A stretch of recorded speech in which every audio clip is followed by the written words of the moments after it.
누가복음 10장 1절부터 16절까지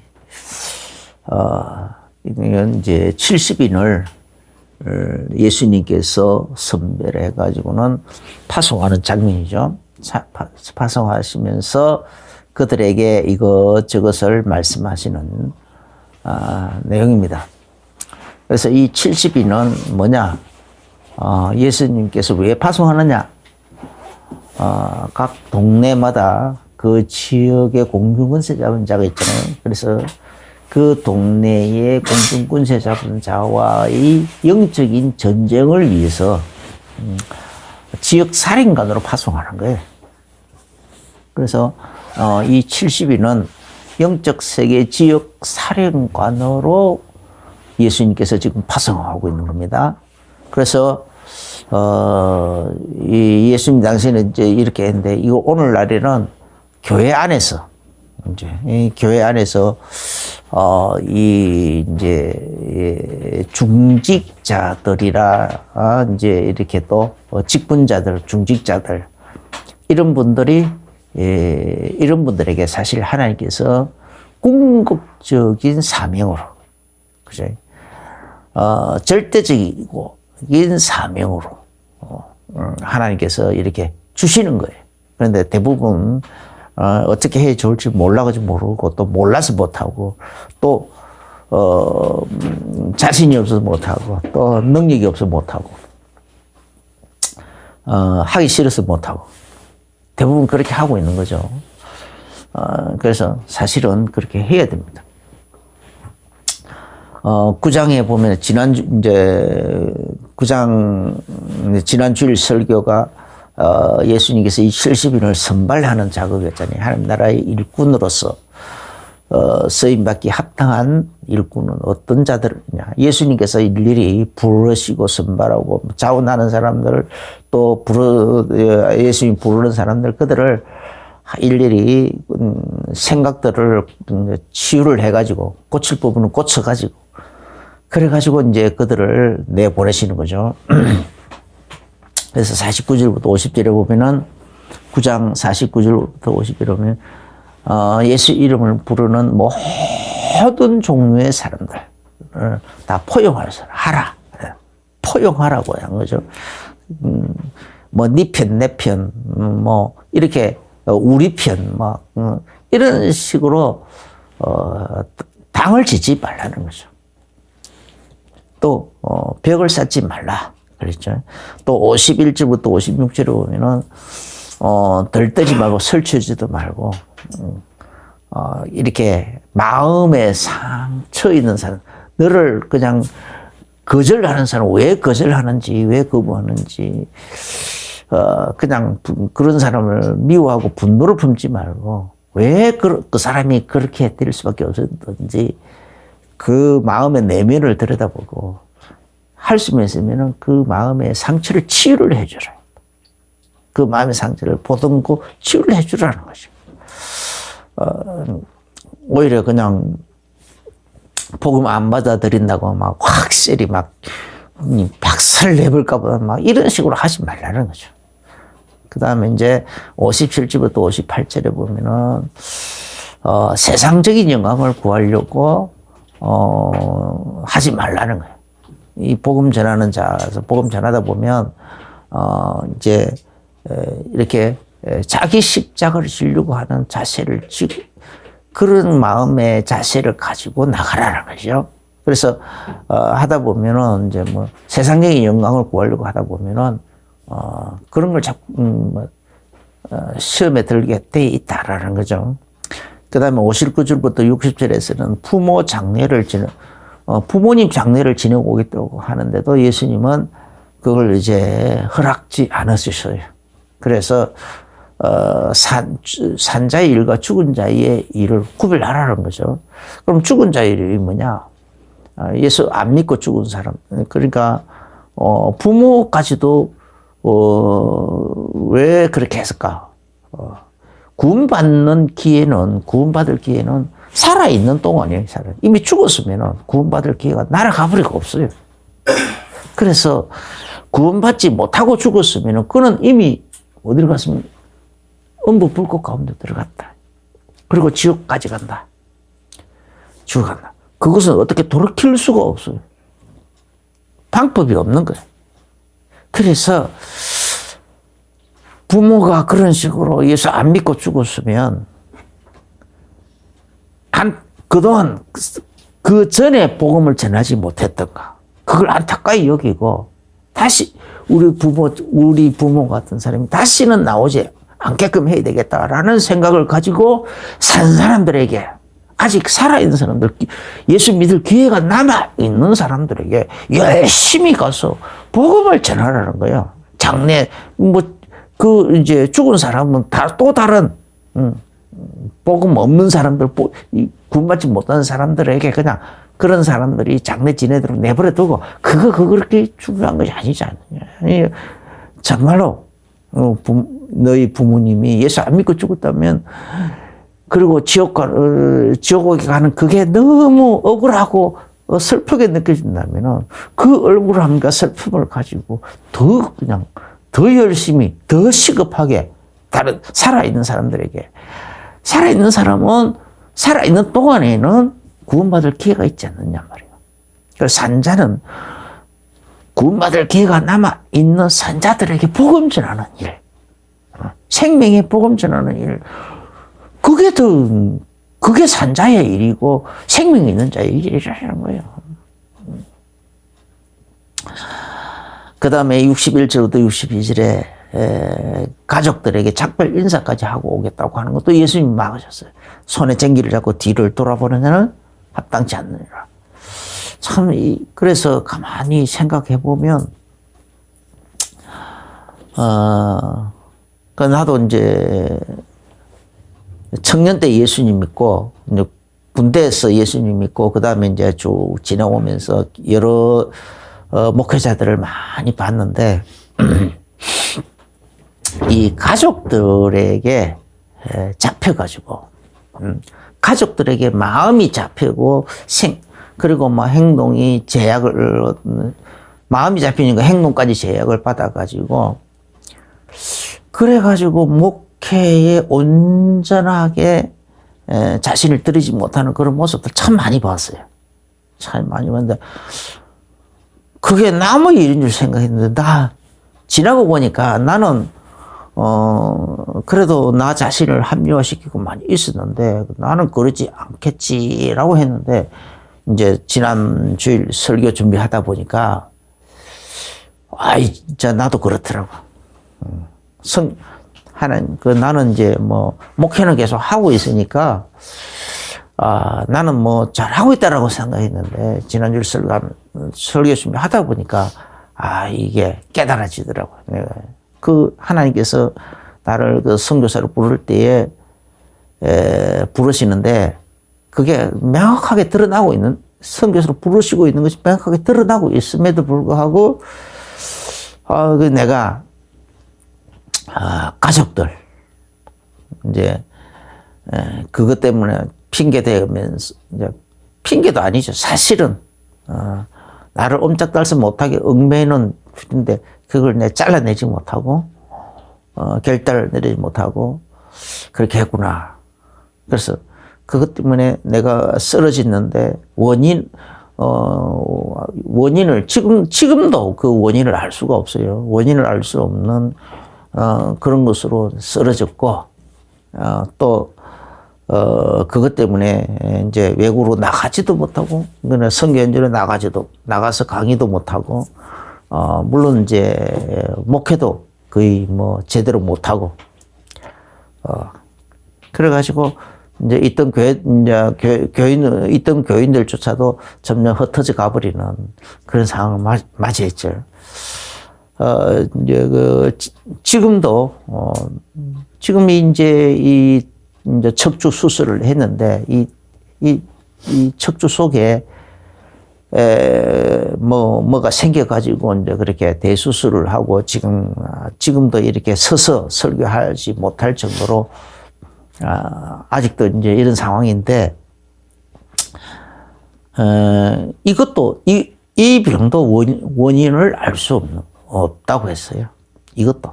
그러니까, 생긴 건 맞는데 원인은 모른다는 거죠. 원인은 왜 생겼는지. 그러니까 그래서 이런 것을 보면서 그런 찬난 이 70인들이 참 대단하다고 느껴져요. 예수님께로부터 그런 말씀을 들을 때 마치 엘리사가 엘리야에게 부름을 받을 때에 잠깐 책망을 듣고는 바로 즉각 돌이키듯이 이 사람들도 다 즉각 돌이키는 사람들 아닙니까? 엘리야는 엘리사 한 명이었지만 그러나 여기 지금 예수님께서는 70명을 부르는데 70명을 여기저기서 막 12제자 외에 70명 막 부르는데 그 70명 그들이 다 이런 예수님의 선별 기준에 합격했다라는 거 아니냐. 합격한. 그런데 이런 합격, 이 사람들을 지금 이런 사람들을 그냥 내보내고 있는 거예요. 왜 예수님께서 이렇게 파송해야 되는가? 이제 첫 번째 이제 왜 파송해야 되는가? 그 이유를 보면 예수님 혼자서 이렇게 온 이스라엘 동네를 다 못 다니잖아요. 그래서 그 다음에 또 12사도를 이제 예수님께서 이제 불러 세웠는데 그 12사도들이 추가해도 이제 예수님 수십 년 동안 이렇게 다니시는 게 아니니까 불과 이제 3년 동안 쭉 다니시는데 그래도 다 못 다니신 거죠. 그래서 남은 동네는 너무 많고 시간은 얼마 없고 그러니까 이제 12 제자들 갖고 안 되니까 다시 또 예수님께서 70인을 따로 또 불러 세워가지고 그래서 각 동 각처로 이렇게 파송하고 계시는 겁니다. 그러니까 예수님은 어디를 내다보고 있습니까? 예수님이 찾아가지 못한 그 동네 안에도 영생 주시기로 작정된 자들이 많이 있는 거예요. 영생 주시기로 작정된 자 중에 지금 그리스도의 복음을 듣고 싶어서 갈급해 있는 사람, 또 하나님께서 갈급하게 만들었겠죠. 엄밀히는 보면. 어쨌거나 현재 갈급해 있는 사람들이 많이 있다라는 거예요. 또 어떤 복음을 계기만 되면은 하나님 앞에 그냥 자기 자신의 자기 전 인생을 딱 드리고 싶어하는 이런 충성된 사명자들도 많이 있다라는 거예요. 예를 들면은 요한복음 4장에 보면은 사마리아 우물가의 그 여인이 요한복음 4장 20절인가 거기 보면 그 우물가 여인이 메시아라 하느니 그리스도라 하시는 이가 오시면은 오시면은 다 알려줄 거니 하고 그리스도 기다리는 거 표현을 하고 있어요. 그리고 또 예수님에 대해서 예수님이 자기의 그 내적인 것을 탁 먼저 알려주니까 내가 보니 당신은 선지자로군요 하면서 선지자로 이제 선지자라는 사실이 발견되자마자 첫 번째 묻는 질문이 예배에 대한 거란 말이에요. 예배. 얼마나 하나님께 신령과 진정으로 예배를 드리고 싶었던지 거기에 갈급해 있었던 거죠. 간절히 기다려. 그래서 선지자라는 것을 발견하자마자 첫 번째 묻는 질문.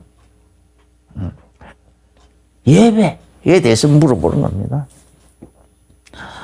유대인들은 예루살렘에서 예배해야 된다고 그러고 우리 동네 사람들은 사마리아에서 해야 된다나 도대체 어디서 해야 됩니까? 라고 묻는 거죠. 그래서 예루살렘에서도 말고 사마리아에서도 말고 신령과 진정으로 예배할 때가 온다. 하나님 아버지께서는 지금도 신령과 진정으로 예배하는 자들을 찾아다니고 계신다. 그 찾는 중에 나를 하나님께서 하나님 아버지께서 그렇게 찾아다니는데 네가 여기서 그런 마음을 간절한 마음으로 갈급한 마음으로 이렇게 기다리고 있으니 내가 너에게 찾아왔지 않느냐. 예. 하나님의 아들이 내가 너에게 찾아왔다. 이렇게 하나님은 너처럼 그렇게 갈급해 있는 사람들을 내가 찾아다니고 있다. 하나님 지금도 찾아다니고 있다. 이걸 보여주신 거죠. 이런 식으로 갈급하게 하나님 만나기를 사모하고 있고 참된 예배를 사모하고 있는 이런 갈급한 시민들이 곳곳에 있다 이 말이야. 각 동네마다 있을 수 있는 거예요. 그런데 예수님이 다 그곳에 다 가야 되는데 못 가니까 예수님께서 이렇게 대리인을 지금 파송하고 계시는 거예요. 대리인으로 이 70인을 파송하고 12제자를 파송하고 이렇게 하는 겁니다. 할렐루야. 그걸 이건 알아야 돼요.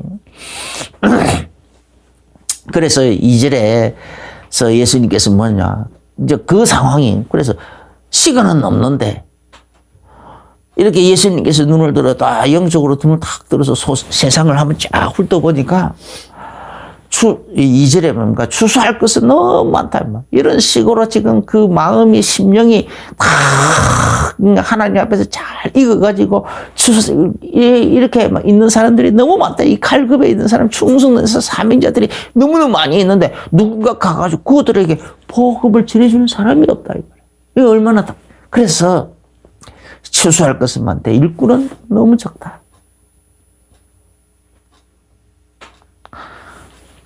그러시면서 이들을 지금 파송하고 있는 거죠. 그 다음에 또 이제 예루살렘에 올라갈 시기가 너무 임박한 거죠, 이제. 예. 그래서 예루살렘 올라가서 십자가를 지시고, 우리의 대속물로 희생제물로 죽으셨다가, 그리고 부활하시고, 또, 그래서 우리의 생명이 부활의 첫 열매가 되셔야 되는 이 일을, 그리고 보혜사 성령으로 또 그 일이 있어야 보혜사 성령을 우리 각 개개인에게 보내주실 거 아니겠습니까? 그러니까, 이 일을 위해서 십자가에 져야 될 그 시기가 너무 임박한 거예요. 그래서 예수님 마음이 급하셔가지고, 이렇게 대리인을 파송하고 있는 거예요, 지금. 대사를 파송하고 있는 거예요, 지금. 그 다음에 또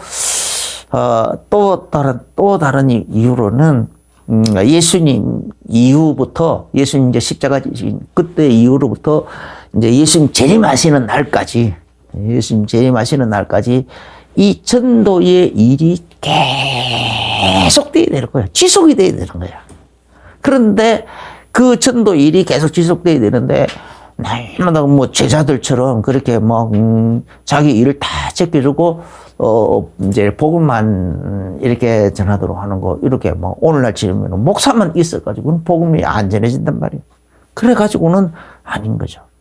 전문인, 자기 직업을 가지고 있고 자기의 기술을 가지고 있는 이런 전문인들 중에, 전문 기술을 가지고 있는, 자기 직업을 가진 이런 사람들이 자기 직업 속에서 자기 생활 다 해가면서 자기 돈을 가지고 자비령 해가면서 전도할 수 있는 이런 전도 시스템이 필요한 거예요.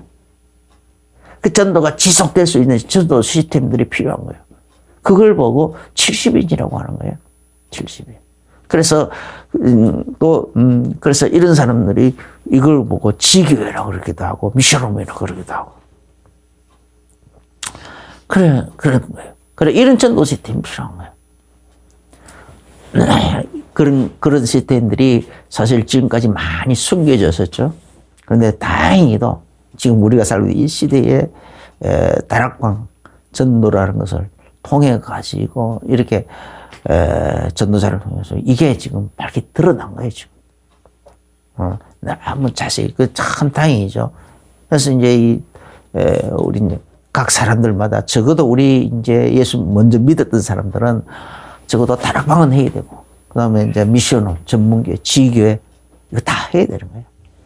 우리가 다, 하나님께서 우리를, 이 시대의 자비랑, 전문 전도인으로, 전도자로 하나님께서 이렇게 다 부르시고 있다는 것에, 이렇게 좀, 화답을 해가지고, 우리의 각 삶의 현장에서 다 이 일을 해야 되는 거예요. 그렇게 하나님 앞에 절거히 들으시고 그렇게 하나님께 쓰임받게 되실 예수님을 축원합니다. 그게 제일 축복이에요. 제일 축복. 그다음에 이제 그러면 이제 두 번째로 무슨 내용을 가지고 와야 되는가?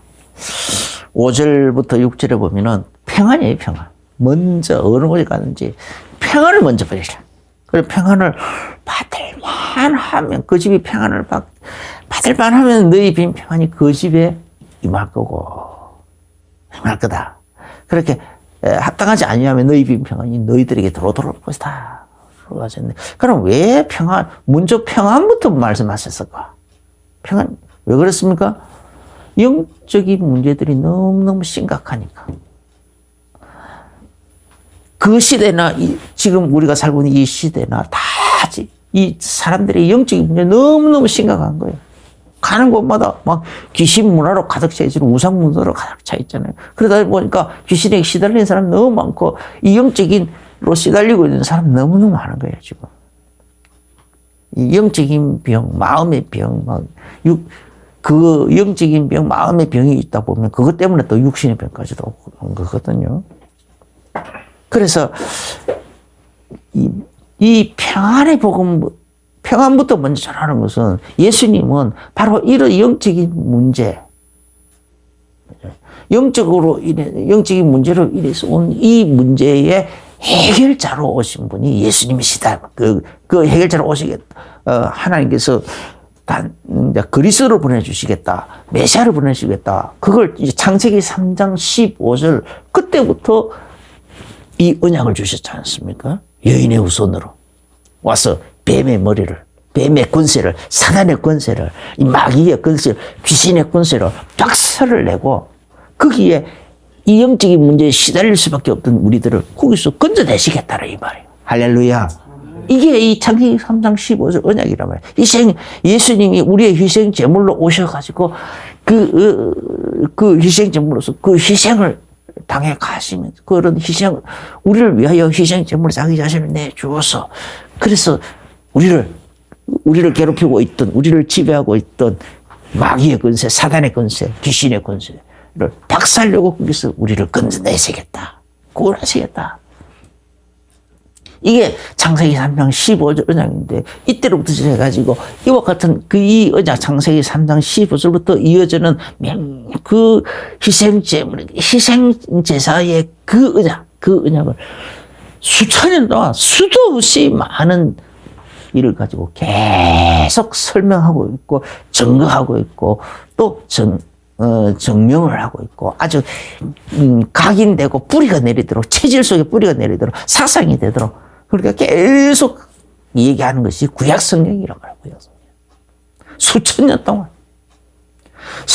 동안 이어져 내려오던 거. 약속해 주셨던 그 주인공이라는 거예요. 그 주인공. 그분이 바로 그러니 그 언약의 주인공으로 오신 분이 메시아고 그리스도라는 거예요. 그래서 이스라엘 백성들은 그 메시아를 기다리는 이유가 뭡니까? 그리스도를 기다리고 있는 이유가 뭡니까? 바로 그분이 오신 그런 식으로 우리를 사단에서 건져내고 그리고 다시 하나님 만나는 길을 열어주셔서 하나님 만나게 하고 하나님 만나서 누리게 하고 하나님을 제대로 우리가 우리 마음 속에서 우러나오는 신령과 진정으로 우러나오면서 하나님을 제대로 경외하고 섬기고 하나님 따르고 하나님과 동행하고 하나님을 누리고 이런 길을 열어주실 분이 오신다 이 말이죠. 오신다. 그래서 그분을 기다리고 있었던 거란 말이에요. 그분을 기다리고. 이게 요한복음 4장의 이 사마리아 우물가 이 여인도 당장 그거부터 물어보잖아요. 예배할 거예요. 그런데 지금 그러니까 이제 이 여인이 또 예수님에게 메시아라 하는 꼭 그리스도로 하시는 이가 오시면은 그 모든 것을 우리에게 자세히 알려줄 겁니다. 이렇게 얘기하니까 내가 바로 네한테 말하고 있는 내가 바로 네가 기다리고 있던 그 메시아고 그리스도다. 이렇게 얘기하죠. 그러니까 이 여인이 그냥 물동이를 버려두고 동네로 뛰어들어가가지고 막 동네 사람들에게 막 동네 사람들아 나와보라 하면서 내가 메시아를 만났다. 그리스도를 만났다. 하면서 동네 사람들을 다 데리고 예수님께 나오고 그리고 그 동네 예수님을 또 초청에 들어가서 밤새도록 팀장에서 메시지를 계속 듣고 그래서 온 동네 사람들이 다 예수님께로부터 나오는 직접적인 그 말씀을 듣고 온 동네 사람들이 다 예수를 믿어버리더라. 이게 봐. 그러니까 그 사람들은 예수님으로부터 그 예수님을 만난 그 사람들은 얼마나 평안을 얻었겠습니까? 그죠? 그래서 이런 평안을 선포하라. 그리고 병자들이 있으면 병도 고치고. 그 다음에 하나님 나라. 이제 구절을 해보면은 하나님 나라가 너에게 임하였다. 하고 선포를. 하나님 나라가 임했다. 하나님 나라가 뭡니까? 하나님이 메시아, 그 그리스도라고 하시는 이를 그리스도를 보내셔가지고 우리들의 모든 문제를 다 해결하고 끝내버렸다. 그래서 이 사실을 누구든지 예수님을 구주로 믿고 영접만 하면은, 믿기만 하면, 영접만 하면은 예수님께서 친히 그를 보살핀다. 그죠? 누구든지 믿는 자, 영접하는 자, 그 이름을 믿는 자들에게 하나님, 영접하는 자, 그 이름을 믿는 자들에게 하나님 자녀가 되는 권세를 주신다고 했지 않습니까? 그러니까 그대로 영적인 문제가 해결되는 거죠. 그러니까 실제로도 보면은, 전도 현장에서 보면 예수 그리스도를 진짜 구주로 영접하는 사람들 속에서 이런 일들이 참 많이 일어나더라고요. 진짜 영적인 문제로 시달리고 있는 사람들은 예수를 구주로 영접하는 순간에 해결되는 사람들이 많이, 전부 다는 아닌데 아주 영접하는 순간에 해결되는 거 많이 봤어요. 그 다음에 이제, 그래서, 그 다음에 이제 그 다음에 예수님께서 그러면 친히 보살피는데, 예수님에게 이제 끝까지 붙어 있기만 한다면은 예수님이 친히 보혜사 성령을 또 보내셔가지고 직접 보살피고 다스리고 하실 것이다라는 거죠. 그뿐만 아니라 예수님께서는 끝까지 자기에게 나오는 자는 한 명도 놓치지 않겠다. 천국 가는 그날까지 절대 예수님 포기하지 않고 한 명도 놓치지 않고 물론 사단에게 빼앗기지도 않고 끝까지 하나님이 우리를 지키신다는 겁니다. 할렐루야. 그걸 믿으시기 바랍니다. 하나님의 능력이 사단 능력보다 더 세요. 하나님의 권세가 사단 권세보다 훨씬 더 커요. 그렇기 때문에 사단에게 절대 예수님께서 뺏기지 않는다고 하셨기 때문에 안 뺏깁니다. 우리는 뺏겨질 수가 없어요. 그죠? 예수님의 능력이 사단 능력보다 훨씬 크기 때문에 사단에게 그만 집을, 우리가 먼저 베드로가 물 위로 걸어가다가 그거 쳐다보니까 의심하니까 물에 빠져간 거잖아요. 예수님만 쳐다보고 있으면, 예수님께 붙어있기만 하면 우리는 이 사단보다 훨씬 더 큰 예수님의 능력이 우리 속에 흘러 들어와서 우리를 지키고 보호해 주실 것이고 우리를 보살필 것입니다. 할렐루야. 예수님 책임진다고 하셨거든요. 그 다음에 이제 네 번째로는 10절부터 16절까지 이제 쭉 좀 긴 내용이죠. 거절하는 자에게 어떻게 하느냐? 심판을 선고하는 거죠. 발에 묻은 먼지도 떨어버려서 심판날에 대한 하나의 증거로 삼으라는 거예요. 증거로. 그래서 심판날이 뭔가? 이제 죽고 난 다음에는 엄부 불꽃 가운데 들어갈 것이고 나중에는 지옥불 속까지 들어갈 거 아니냐. 그게 된 하나의 증거로 삼으라는 거죠. 증거로 삼으라. 그 다음에 이제 그러면은 마지막으로 이 70인에 대한 의미가 뭐냐? 다시 한 번 더 우리가 자세히 살펴보면 70인의 의미는 첫 번째로 영적 지역 살인관입니다. 영적으로 지역 살인관. 지역 살인관으로 지금 파송하고 있는 거죠.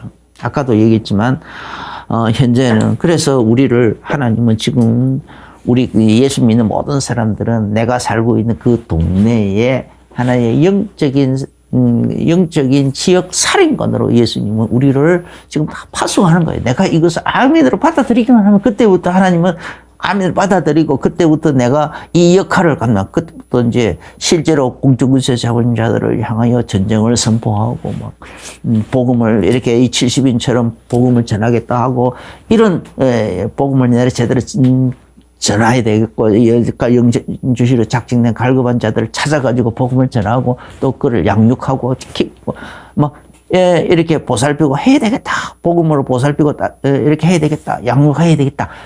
결론을 내리고 그걸 위해 기도하기 시작하면 하나님은 하늘 군대를 파송하고 하늘 군대를 동원하시겠다고 했어요. 왜? 이게 바로 나의 궁극적인 임무고 나의 궁극적인 사명이고 이렇게 받아들이기만 하면 그때부터 달라지는 거예요. 영적인 배경이 달라지고 분위기가 달라지는 거예요. 우리 개개인의 예수 믿는 사람 중에 가장 지극히 작은 자에게도 마태복음 18장 10절에 보면 천사를 다 보낸다고 했어요. 천사 한 명. 시편 103편 20절에도 우리가 하나님 말씀을 언약으로 우리 개인이 하나님 말씀을 언약으로 들고 있으면 하나님 그 말씀을 성취하기 위해서 천사를 보내가지고 그 말씀을 성취시킨다 했거든요. 그런데 내가 이 영적인 지역 사령관으로서의 이 사명을 깨닫고 결론을 내리고 있으면 그때부터서는 천사 하나 가지고 될 일이 아니면 하늘 군대를 파송해야 되는 거예요. 시편 103편 21절에 보면 그 뜻을 붙잡고 하나님의 뜻을 붙잡은 자들 그 뜻을 이루기 위해서는 하늘 군대들이 파송된다는 거예요. 군대들이. 그래서 지역 공중 권세 잡은 자하고는 전쟁을 벌여야 되기 때문에 그냥 천사 하나 가지고는 안 된다 이 말이에요. 왜냐면은 이 지역 공중권세 잡은 자도 그들도 옛날 타락한 천사란 말이에요. 그 원래 신분이 타락한 천사이기 때문에 천사하고 서로 엇비슷할 수 있는 거예요. 그래서 하늘 군대가 파송되는 겁니다. 누가복음 10장 17절부터 19절에 보면은 이제 이 70인들이 돌아와가지고 주여 주의 이름이면 뭐 귀신들도 우리에게 항복하더이다 막 이런 식으로 막 보고를 하니까 이제 현장에 나가서 이제 그런 식으로 복음을 막 전했겠죠. 그랬더니 막 거기에 귀신들이 막 들어가고 막 병자도 고쳐지고 그런 현상이 일어나더라고 보고를 하니까 예수님께서 그래 나도 봤다. 사단이 공중권세 잡은 자가 번개처럼 하늘에서 땅으로 꽂히는 걸 봤다. 그 권세가 땅으로 팍 떨어져 그 권세들이 다 박살이 나고 있는 걸 내가 봤다. 예수님은 영적인 세계를 보고 있고 제자들은 눈앞에 드러난 현상만 봤어요. 그래서 두 가지를 다 합해보면 복음 전하는 현장에서 하나님은 하늘 군대를 파송하셨고 그리고 해서 복음 전거되니까 그 지역의 공중권세 잡은 자들의 권세가 박살이 나가지고 그 공중들이 그냥 하늘에서 그 권세 자리에서 땅으로 꽂혔다. 떨어져 내렸어. 박살이 나더라. 그 권세가 박살이 나더라는 거예요.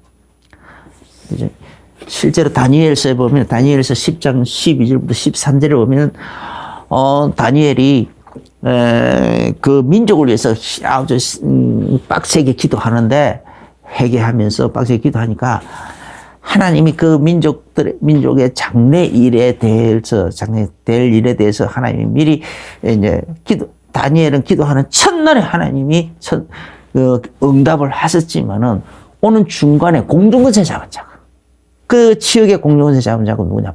그래서 그걸 보고 바사 군주라고 그래요. 바사라는 나라 해서 그러니까 바사 군주가 오는 길을 막고 있었대. 21일 동안 막고 있으니까 그래서 못 왔는데 지체가 됐는데 하나님이 미가엘은 하늘나라 군대 장관이라고. 군대 장관. 그 군대 천사가 와서 길을 열어주니까 내가 다시 왔다. 그 기간이 벌써. 그래서 21일이나 걸린 거다라고 설명을 해 주시죠. 자, 이런 식으로 영적인, 우리는 지금 하나님이 우리를 이런 식으로 각 지역에 들어갔어. 그 지역에 영적인 사령관을 우리를 파송해가지고. 그래서 그 사명을 그걸 나의 궁극적인 사명이요, 나의 임무다라고 깨닫기만 하고 결론을 내리기만 하면, 그리고 그게 맞춰서 기도하면 하나님이 천사 하나를 보내주는 정도도 아니고 하늘나라 군대를 파송해 주시겠다는 겁니다. 할렐루야. 이런 영적인 어마어마한 권세와 능력을 누리게 되실 예수 이름을 축원합니다. 그다음에 이제 두 번째로는 지속적인 전도 시스템 구축을 한 거죠. 사도행전 9장에 보면은 사도행전 9장 10절부터 22절에 보면은 이제 다메섹 지역에 아나니아라는 제자가 있었는데, 아나니아 제자가 있었죠. 이 사람들이 누구냐? 바로 이 70인 중에 하나. 언제 제자가 세워졌습니까? 바로 이 사람들이란 말이에요, 이 사람들. 이 사람이 저 다메섹이라는 지역에 살고 있었는데, 가서 살고 있습니다. 예수님이. 그래서, 그래서 하나님이 그에게 이제 그 사도 바울을 붙이기도 하고 그러죠. 그 다음에 또 세 번째로는 흑암 지역에 생명 빛을 비추는 빛의 시스템. 이 시스템이 구축되기를 하는 거라는 거예요. 지금 이 시대에 또 보면은 뭔가가 일이 제대로 되어지려고 하면 뭔가 이 시스템이 있어야만 되어지잖아요. 혼자서 그냥 중구난방으로 해가지고 일이 잘 안 되잖아요. 시스템이 갖춰져야 된다. 그래서 우리 하나님은 이 70인을 이런 식으로 파송하는 거예요. 빛의 시스템이 동네마다 세워지도록 하기 위한 것이다 말이에요. 그래서 우리가 이것을 깨닫게, 이 복음을 깨닫고 여기에 진짜 이렇게 나가서 현장에 나가서 기도하면 어떤 현상이 일어납니까? 말씀을 붙잡고 기도하고 복음을 선포하고 이렇게 하면은 그 복음이 선포되는 현장에는 천사들이 또 말씀이 선포될 때 천사들이 동원되잖아요. 그 지역의 공중권세자가 방해를 하려고 하면 하나님 군대가 동원이 되잖아요. 그래서 그런 식으로 그런 영적인 흑암 지역에 그런 영적인 일이 일어나는 겁니다. 그래서 그 흑암 지역 빛이 비추는 거죠. 그러면은 그걸 보고 빛이라고 그랬어요. 창세기 1장 1절부터 3절에 보면은 흑암이 깊은 위에 있는데 땅이 혼돈하고 공허하며 흑암이 깊은 위에 있는데 거기에 빛이 비추더라. 빛이 있으라면 빛이 있어. 그래서 빛을 비춰. 그 빛, 어떤 빛이냐? 그런 창조의 빛이라 말이야. 창조의 빛. 하나님께서 창조의 빛. 그 다음에 이사야 60장 1절부터 2절에 보면은 일어나라. 빛을 발하라. 여호와의 영광이 내 위에 임했고 또 하나님이 그 영광의 빛이 너에게 임했다. 회복의 빛, 영광의 빛이라. 한 사람을 낙심에 있던 사람들, 영적인 문제에 막 시달리고 있던 사람들을 막 이렇게 세우는 회복의 빛이란 말이야. 그 생명의 빛이란 말이야. 다 이 빛을 충만히 받아서 회복되시길 예수님을 축원합니다. 요한복음 또 1장 3절 4절을 보면 이걸 보고 생명의 빛이라. 이 안에 생명이 있어서 이 빛, 이 생명하고 사람들에게 비치는 빛이라. 근데 이 빛이, 그죠. 그 요한복음 1장 11절에서도, 세례 요한은 나는 그 빛이 아니고, 이 빛을 미리 증거하러 간 사람. 이 빛이, 참빛과 세상에 비추는 빛이 있으면 그분이 누구냐? 예수 그리스도라는 거예요. 예수 그리스도. 할렐루야. 그런데 우리는 예수님이 좀 우리 안에 들어가 계시죠. 우리와 함께 계시죠. 내가 그 그리스도를 충만하면 그 빛을 비추라는 거예요. 그래서 마태복음 5장 13절부터 16절에 너희는 예수님께서 제자들을 보고 너희는 이미 빛이라, 세상의 빛이라. 그 빛이라. 그래서 등불을 켜가지고 등경 위에 두어야지 말 안에 두는 사람 누가 있느냐 말이야. 그리고 같이 하나님께서 너희들이 이 사명을 복음을 받고 사명을 깨닫고 그 지역에 가 있으면 하나님께서 그 동네를 그 지역에 그냥 완전히 비추는 빛으로 그렇게 사용하시겠다라는 겁니다. 베드로전서 2장 9절에 그래서 우리를 왕 같은 제사장으로 거룩한 하나님의 백성으로 또 빛의 선녀자로 우리를 이런 빛을 선전할 수 있는 증인으로 증거자로 우리를 부르셨다라는 겁니다. 현재 우리가 살고 있는 이 시대는요, 귀신 문화로 가득 채워졌습니다. 귀신 문화도 뭐냐, 타락 문화로 가득 채워서 우상 문화, 막 온갖 더러운 문화들이 너무너무 가득 차 있고, 심지어 사단교회라고 공공연하게 막 떠들고, 그래서 사단 문화가 너무너무 활기치고 있는 이런 시대에 우리가 살고 있어요. 이 어둠과 캄캄함과 이 캄캄함이 흑암이 막 온 세상을 지금 다 뒤덮어가고 있는 중이지 않습니까? 그런데 이 귀신 문화에 이런 사단 문화에 그 속에 무슨 평안이 있습니까? 그 사람들은요, 영적 평안은 고사하고 늘 불안 속에 시달리고 초조함에 시달리고 막 이유 없는 불평이 막 시달리고 이유 없는 불안이 시달리고 그런 걸 보고 공황증이라고 그러잖아요. 이유 없는 불안에 시달리는 그런 막 이런 영적인 시달림이 어마어마하게 일어나는 거죠. 뭐 악몽에도 시달리고 환성도 환청 환상 뭐 이런 것에 시달리고 귀신이 끌려다니는 거죠. 오늘 이게 전 세계를 휩쓸고 있습니다. 지금 전 세계가 이 문화에 지금 다 지금 잠식되어 버렸대. 이걸 이미 하나님 보시기에는 어두움과 캄캄함이 온 만민을 다 가리고 있는 상태란 말이에요. 온 세상을 다 뒤덮고 있는 상태란 말이에요. 이럴 때 우리 보고 일어나라는 거예요. 일어나라. 네가 이 하나님의 복음을 받았지 않느냐? 하나님의 영광이 네 속에 임하였지 않느냐? 예수 그리스도를 네가 구주로 영접하고 예수님이 너와 함께 네 안에 계시고 너와 함께 있고 너를 보살피고 있고 너 속에서 영으로 하나님의 그리스도 영으로 충만하게 하려고 하지 않느냐 말이에요. 이 성령 충만을 받으라는 거예요. 받아서 네가 일어나라는 겁니다. 할렐루야. 네가 일어나서 네가 살고 있는 네 지역에서 네 스스로가 네가 성령 충만하면 네 스스로를 살리게 되고 그 다음에 네 가정에서 또 살리게 되고 네가 살고 가문도 살리게 되고 네가 살고 있는 동네도 살리게 되고 지역도 살리게 되고 나라와 민족도 살리게 되고 더 나아가서 세계까지 살리는 일에 시스템이 되라는 겁니다.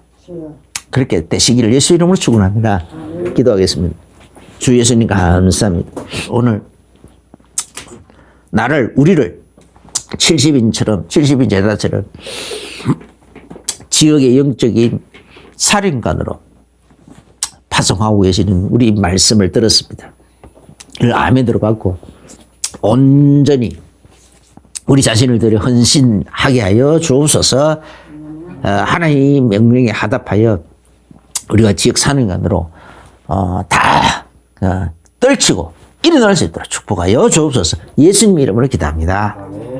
아멘. 이제는 우리 주 예수 그리스도의 크신 은혜와 하나님 우리 아버지의 지극하신 사랑하심과 성령님의 내주 인도 교통 충만하신 그 은혜가 오늘 말씀을 받으면서 아멘으로 화답하며 마음의 중요한 결론과 결단을 내리며 나가는 모든 성도들에게 이제로부터 영원까지 항상 함께 계실지어다. 아멘. 아멘.